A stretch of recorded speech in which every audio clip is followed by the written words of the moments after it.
মাগো আমায় ছুটি দিতে বল, সকাল থেকে পড়েছি যে মেলা। এখন আমি তোমার ঘরে বসে করব শুধু পড়া পড়া খেলা। তুমি বলছো দুপুর এখন সবে, না হয় যেন সত্যি হলো তাই। একদিনও কি দুপুর বেলা হলে বিকেল হলো মনে করতে নাই? আমি তো বেশ ভাবতে পারি মনে, সূর্যি ডুবে গেছে মাঠের শেষে। বাগদি বুড়ি চুবড়ি ভরে নিয়ে শাক তুলেছে পুকুর ধারে এসে।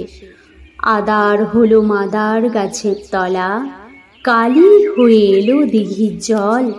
হাটের থেকে সবাই এলো ফিরে, মাঠের থেকে এলো চাষির দল। মনে কর না উঠল সাজের তারা, মনে কর না সন্ধে হলো যেন। রাতের বেলা দুপুর যদি হয়, দুপুর বেলা রাত হবে না কেন?